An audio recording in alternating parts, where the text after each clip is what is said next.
You have wandered far, soul traveler, crossing landscapes not marked on maps, drawn instead upon the canvas of your inner world etched in silence, shaped by subtle devastations. You have arrived here not because the path was clear, but because the ache in your chest would no longer let you pretend. You feel what others cannot bear to feel. You touch the pain that even the wounded disown. You have long mistaken this as a calling empathy. You named it, but what if what you carry is not a blessing, but an echo of your own forgotten cry? What if this exquisite sensitivity is not a mark of divinity, but a residue of survival? Before we begin, take a moment to like and subscribe. The more you engage and stay with the content, the more YouTube shares these timeless insights with others. By doing so, you're not only helping this channel grow, but also spreading Carl Jung's transformative wisdom to those seeking meaning and inner truth. Let's dive into the depth of the psyche together. Let us walk not by the sunlit truths of logic and certainty, but by the flickering torch of archetype and dream, where meaning lies not on the surface, but in the depths where the soul hides its most sacred truths. The empath is not born, the empath is shaped, formed in the quiet catastrophe of a childhood spent decoding emotional signals that never should have been theirs to decipher. Like Orpheus descending into the underworld, the empath learned to read silence, to translate the tremble in a parent's voice into instinctive obedience. Before language was learned, the body had already become a barometer for the storms of others. You learned to vanish to be loved, to empty yourself to remain safe. You became fluent in the unspoken grief of the room, a container for the rage of others, a vessel so wide that you forgot where you ended and others began. This is not empathy. This is absence masquerading as presence. This is the soul crying out in the voice of the other because it has lost its own. And in that loss, the unconscious begins to ferment. As Jung taught, what we do not bring to consciousness returns to us as fate.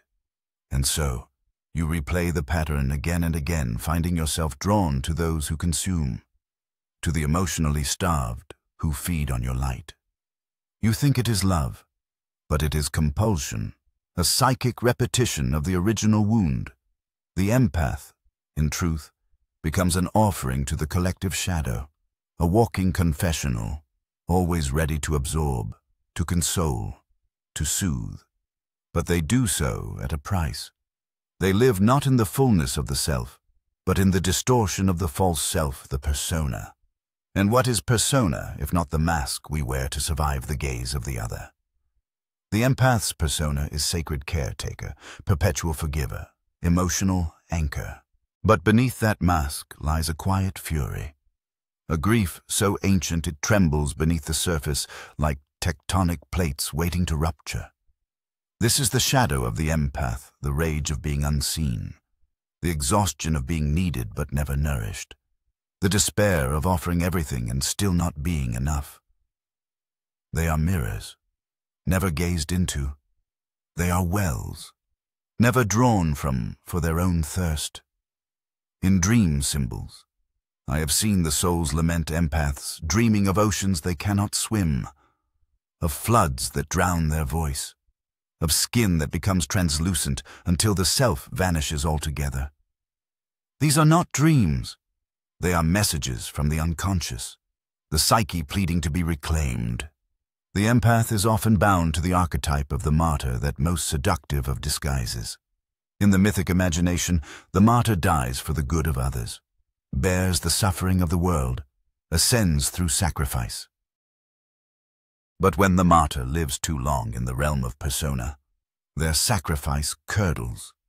It becomes performance. And in the performance, the self begins to rot in the shadows. You cannot be both the altar and the offering. You must choose to become the priest of your own soul. This is the great pivot, the holy rebellion of the empath's journey. The transformation from enmeshment to individuation. And oh, how the ego resists this turning. It clings to the old identities like relics from a crumbling temple. It fears that to say no is to become cruel, that to turn inward is to abandon the world. But this is the spell that must be broken. True compassion begins with boundaries.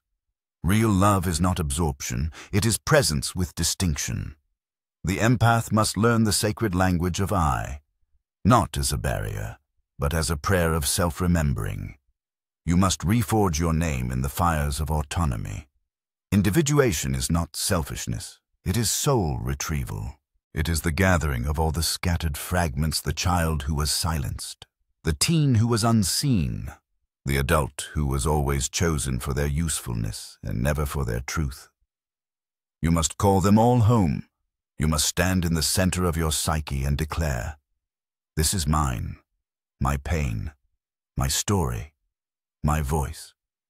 Many empaths are children of narcissistic or emotionally absent caregivers. They learned early that need is dangerous, that emotion is threatening, that visibility is shameful. And so, they became what the environment required: attuned, adaptive, pleasing.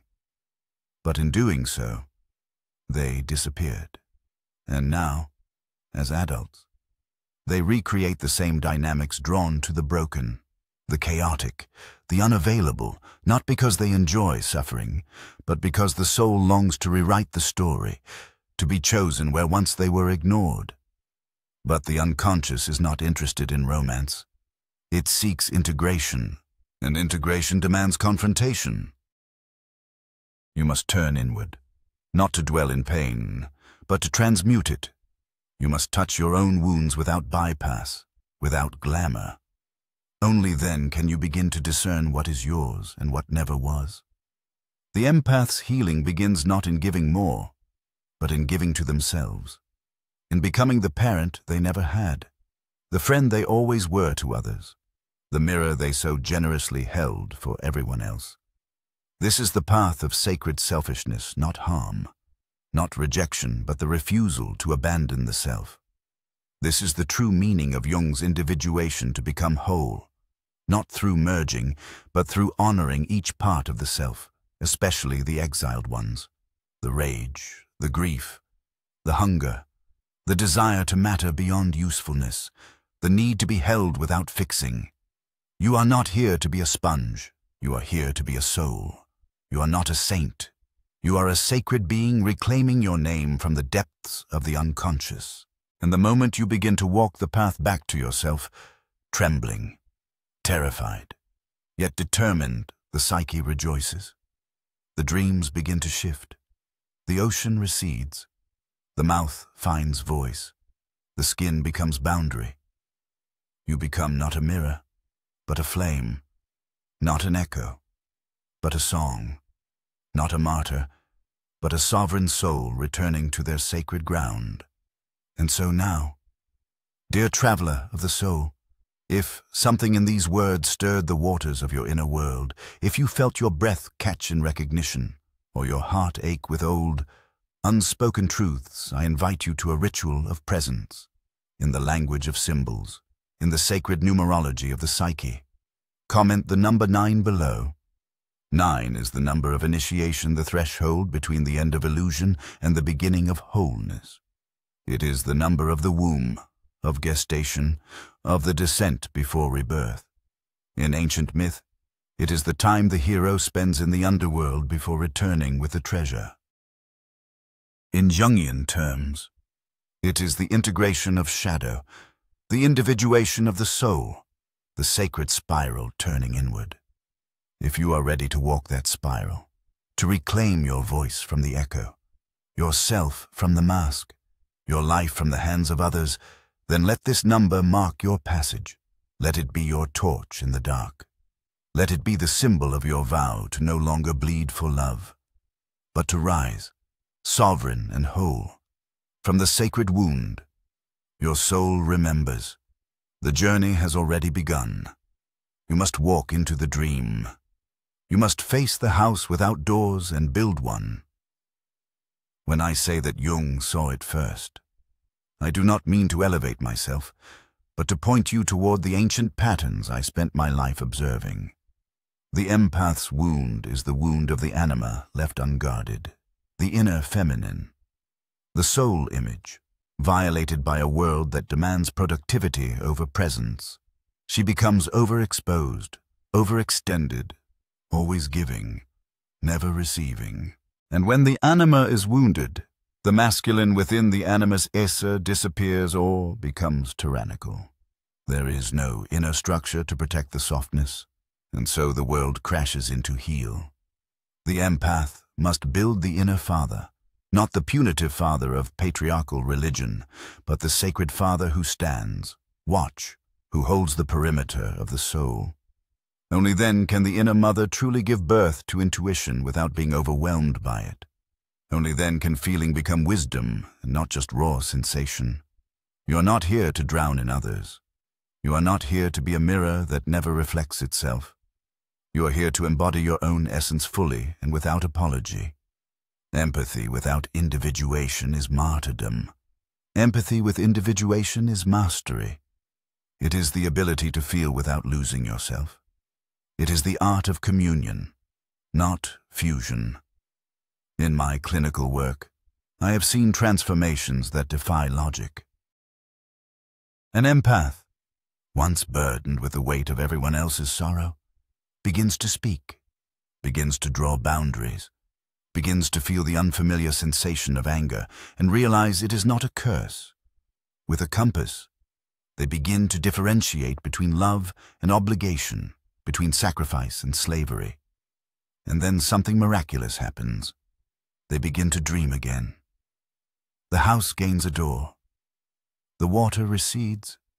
The dream changes.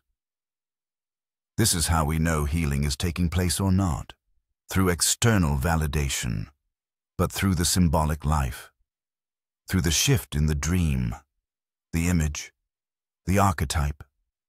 The unconscious responds to truth, not performance. When the empath reclaims the self, the psyche rejoices. Do not mistake sensitivity for virtue. Virtue is not found in how much pain you can absorb, but in how much truth you can bear. And sometimes that truth will require you to walk away, to say, I choose myself, not out of selfishness, but out of sacred necessity. Let this be the beginning. Let the dream return. Let the wound speak not in shame, but in revelation. And when it does, do not silence it. Do not rush to interpret it. Sit with it. Let it unravel its mysteries. For the empath's deepest wound is not their pain, it is their absence. And healing will come not by feeling more, but by becoming whole. There is a moment in every soul's evolution where silence becomes unbearably null. The outer silence, but the inner one, the silence of the forgotten self. For the empath, this silence is not void, but echo. It is filled with the voices of others, the needs of others, the stories of others. The empath often lives like a ghost in their own life, present, but unseen, filled by others, but unfilled by themselves. And this haunting, my friend, is not spiritual, it is psychological. It is the haunting of the disembodied psyche. You may not have noticed it, but the most recurring emotion in the empath's heart is not love. It is confusion. A deep, wordless confusion that arises not from lack of intelligence, but from over-identification. You feel things, but do not know why. You absorb moods like a sponge, but cannot trace their origin. You know what someone else needs before they speak. But your own needs lie buried like ruins beneath a forgotten temple. And this confusion, if left unexamined, becomes your identity. But confusion is the threshold of awakening. Every true transformation begins with bewilderment. The psyche, like the forest in myth, leads the wanderer into darkness. Not to punish them, but to strip them of false certainties. You see, what the empath truly fears is not pain. It is separation. It is the terror that if they stop absorbing, stop fixing, stop caring others. They will be abandoned. This fear is not irrational. It is ancestral. It is the fear of the child who was only loved, conditionally loved, for being useful, compliant, invisible. That child never died. That child became you. And yet within that child lies the seed of the true self. Not the performing self, not the nice self, but the sacred, self-contained, feeling radiant and whole. The empath's task is not to become less sensitive, but to become more rooted, to bring sensitivity into contact with structure, to let feeling be held by form. This is the alchemy of individuation, the marriage of anima and animus, of soul and spine, of water and fire. You may wonder, how do I reclaim what was lost? How do I stop disappearing? First, we must understand that the empath lives largely in the realm of the collective unconscious. This is why they often sense what is unspoken, dream what others deny, and carry archetypal burdens. The danger of such immersion is that one begins to mistake collective energy for personal truth. You feel anxiety, but is it yours? You feel sadness, but whose grief is it? To awaken is to ask these questions not once, but perpetually. Discernment is the empath's path to liberation. Imagine for a moment a dream. A woman walks into a hall of mirrors. Each mirror shows her a different face, some smiling, some weeping, some angry. She walks from mirror to mirror, trying to remember which one is her. But the more she looks, the more she forgets. Until last, she collapses. Not from exhaustion, but from disorientation. This dream, which I have seen countless times in my patients, is the dream of the lost empath, the one who has become so many others that she no longer knows her own reflection. Now imagine the same dream, but this time, the woman carries a candle. With each mirror, she asks, "Is this me?" And in each reflection, she watches how the candle flickers. When it burns steady, she knows. Yes, this is mine. When it dims or dances, she knows. This belongs to someone else. This is the dream of awakening. The candle is consciousness. The flame is discernment. The mirror is projection. Projection is the mechanism by which we see the inner world in the outer one. For the empath, the danger is in projecting their own unlived needs onto others, and then trying to meet those needs by healing the other. But no amount of healing someone else will ever retrieve the lost parts of you. The only way to wholeness is inward. The path is not easy. It will require confrontation with the shadow, the disowned aspects of the self that you have labeled too selfish, too angry, too needy. But what if I told you that your anger is sacred, that your needs are not burdens, but beacons, that your desire to be seen, not for what you give, but for who you are, is not a flaw but the soul's deepest hunger? You must make a home for these exiles within you. The dream will guide you. The symbol will lead you. But you must listen. You must cease waiting for someone else to rescue the self you abandoned. No lauver, no therapist, no teacher can do this work for you. They may hold space. Yes, but you must enter it. You must sit with the pain, not as a victim, but as a witness. And in doing so, you become what you were always meant to be, not an absorber of pain, but an alchemist of it. I have often said that the psyche is self-regulating. It will continue to present you with patterns until the pattern is transformed into purpose for the empath. The pattern is overextension. The purpose is inner sovereignty. And sovereignty does not mean isolation. It means inner authority. The ability to feel deeply while remaining centered, to love without leaking, to give without disappearing. This, I tell you, is the new mysticism, not escape into transcendence, but embodiment of the sacred. The empath is not here to be the world's emotional janitor. They are here to become priests of emotion, stewards of soul, keepers of the threshold, but this role can only be claimed once the wound is honored, not hidden. Let me return now to a symbolic imager, recurring one in the dreams of empaths. A well, deep, ancient, surrounded by stone, water at the bottom, clear but unreachable. The dreamer stands at the edge, afraid to descend. They feel that the water holds truth, but they fear the fall. What is this well, if not the inner world of feeling that was never validated? What is the fear, if not the memory of drowning in other people's emotions to retrieve the water? The dreamer must lower the bucket. This act is symbolic of descent into the unconscious, into the body, into a forgotten emotion. It is not a literal journey, but a psychic one.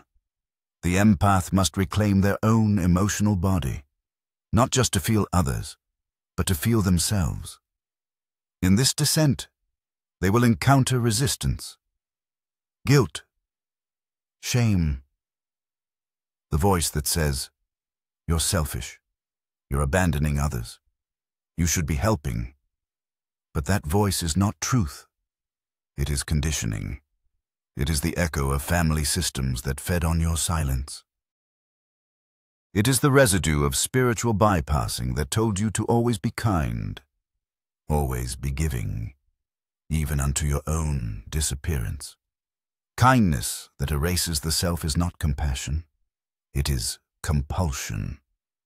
To reclaim the self is to embrace what I have called the tension of the opposites.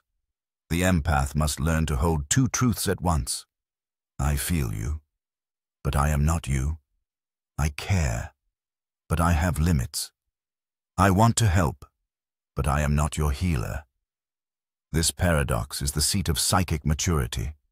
It is what transforms the empath from a wounded archetype into an embodied soul. I will share something intimate with you. Many of the mystics, prophets, and healers I studied and spoke with throughout my life were once wounded empaths. They began as children, overwhelmed by the suffering of the world.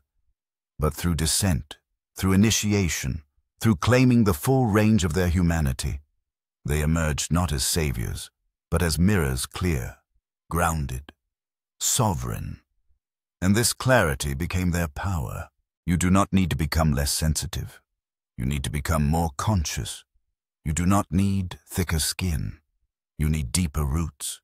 You do not need to stop feeling. You need to start feeling yourself. And when you do, something extraordinary will happen. The wound, once hidden in shadow, will become a wellspring of wisdom. You will no longer fear the dream. You will no longer dread your reflection. You will no longer need to vanish in order to belong. You will belong to yourself. You will dream again. And this time, the dream will not be of drowning, but of rising. There comes a moment, often in stillness or sorrow, when the empath sits alone as a victim, not as a healer, but as a seeker.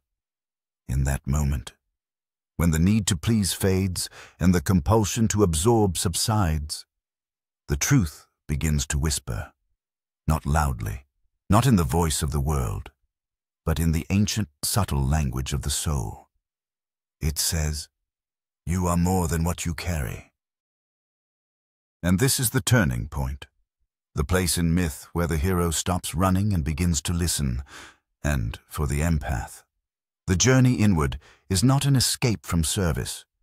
It is the beginning of sacred service, rooted in truth, not trauma.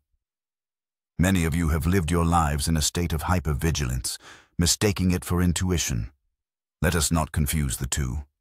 Hypervigilance is born from fear, from the need to anticipate chaos, to survive it. Intuition is born from presence. It arises when the self is calm, centered, anchored. The empath must learn the difference. Otherwise, they spend their lives scanning for danger, mistaking it for guidance.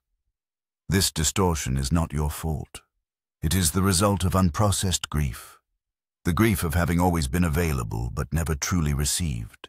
The grief of having been praised for being easy, for being helpful, for being low maintenance. When what you needed was protection, recognition, love that did not require a performance. You were not born to be convenient. You were born to be whole. And wholeness requires reclamation, not from others, but from the parts of yourself you left behind. The girl who never cried, the boy who never shouted, the adolescent who became a therapist to their parents.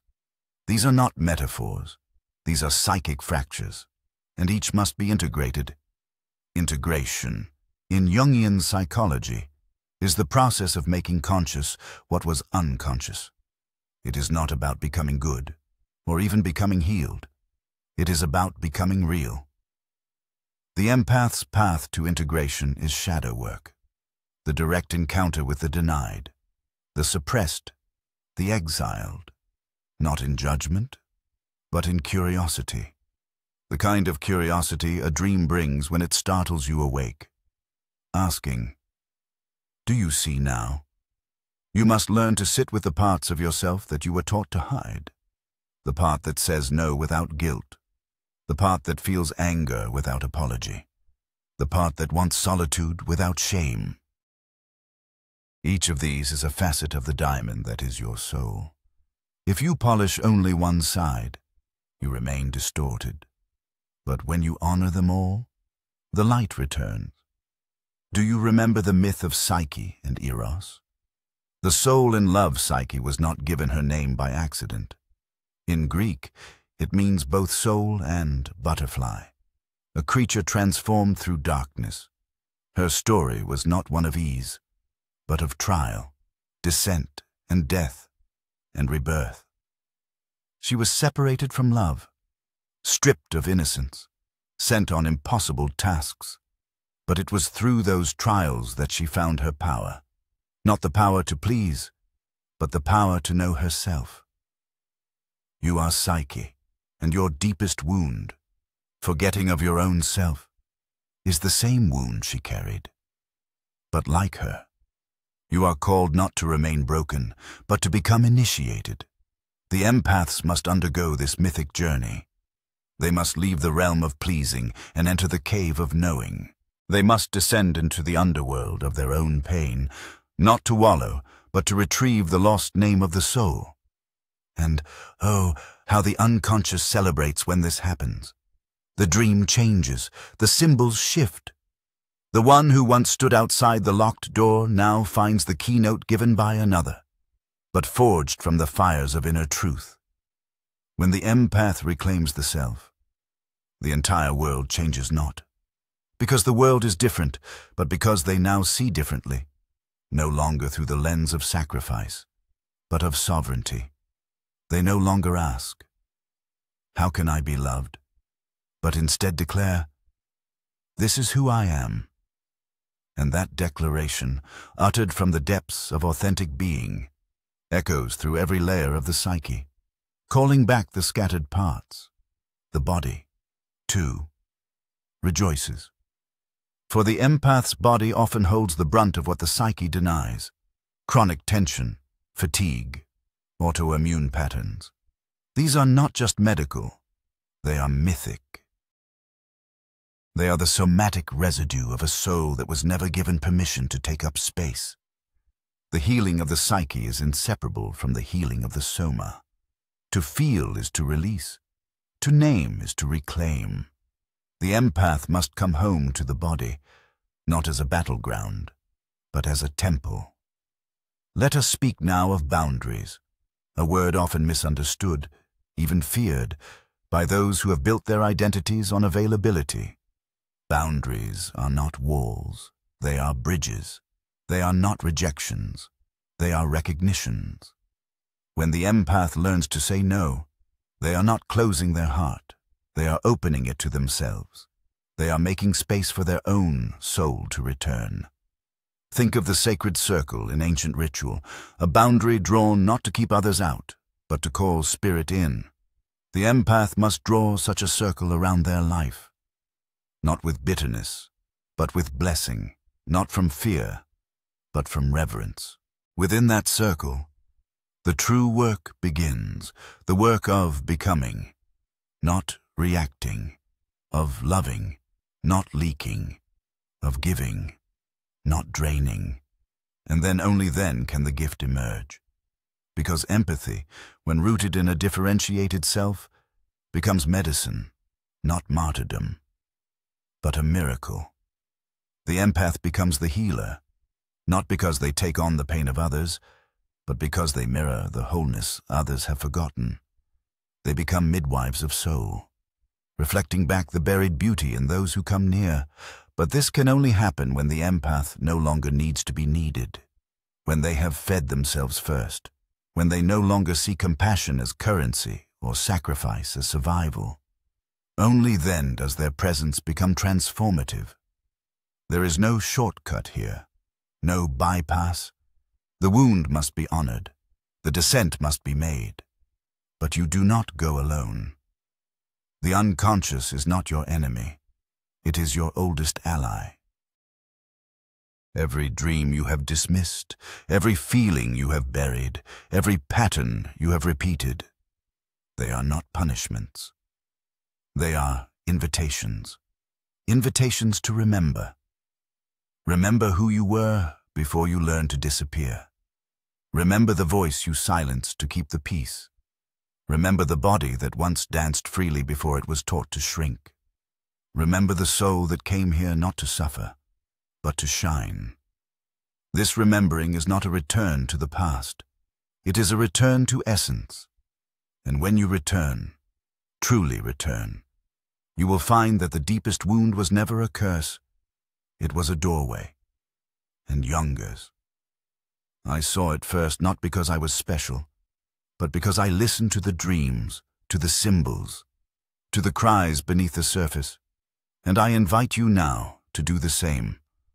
Sit with your wound. Let it speak, not to shame you, but to shape you. Let it become your teacher, your guide, your fire. For, in the end, it was never about carrying the world. It was about carrying yourself. There is a threshold at which the inner journey no longer feels like suffering, but sanctification. It is not that the pain vanishes. It is that the meaning emerges when the emperors finally stand in their own soul space.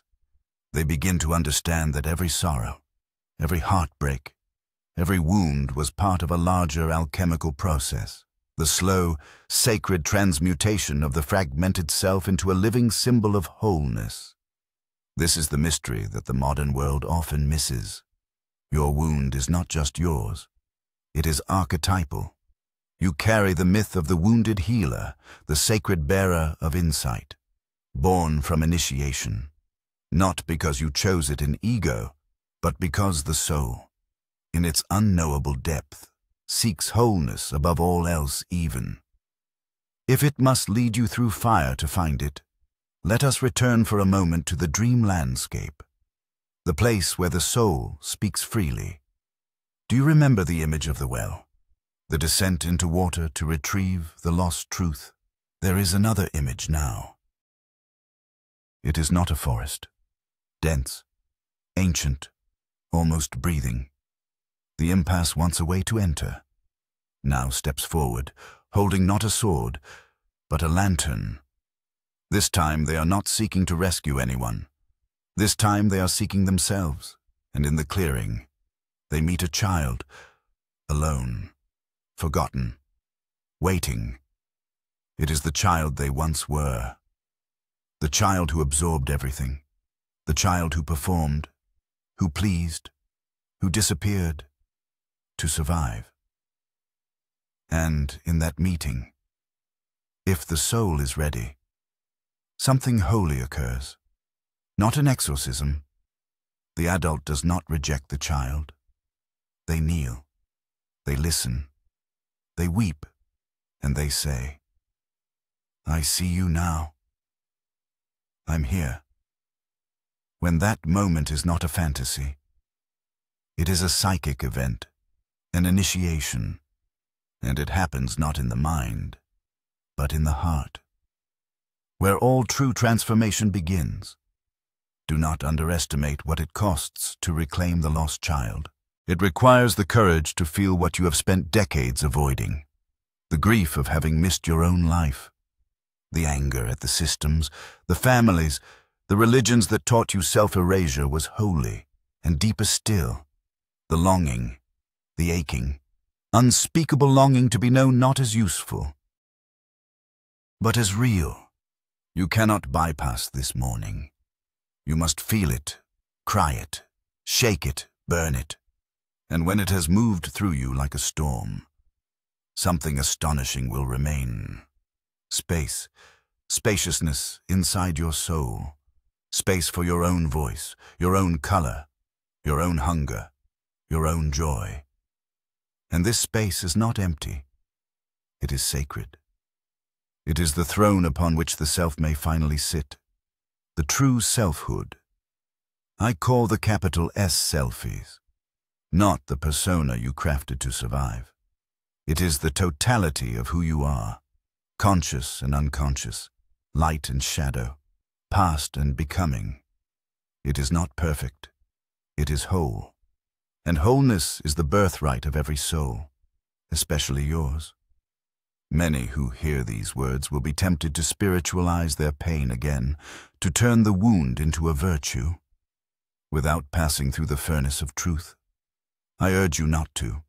The wound is not your identity. It is your portal. Your calling is not to become defined by your suffering, but refined by it. Not to become trapped in your story, but to become the storyteller. This is why myth matters, why dream matters, why symbol and ritual matter. Because healing is not a checklist. It is a rebirth, a ceremony of soul. And every empath must, at some point, become the priest or priestess of their own inner temple. When you step into that roller not as martyr, not as savior, but as soul, you will begin to understand the power that has always lived in your softness. Not power over others, but the power to remain yourself in a world that profits from your fragmentation.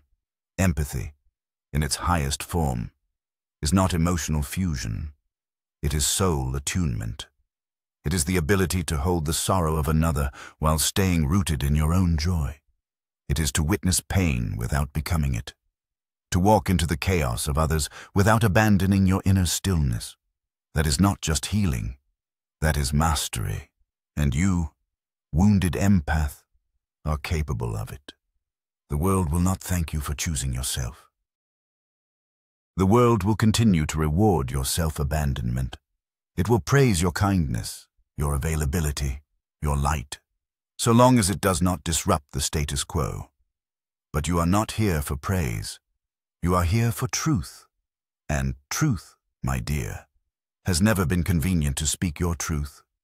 May cost you the roles you once played, the relationships that fed on your silence, the masks that brought you safety. But what you gain in return is something the world cannot give and cannot take away. Your soul, whole and sovereign. I would like to leave you with an image, one that has visited me often in the dreams of the awakened empath.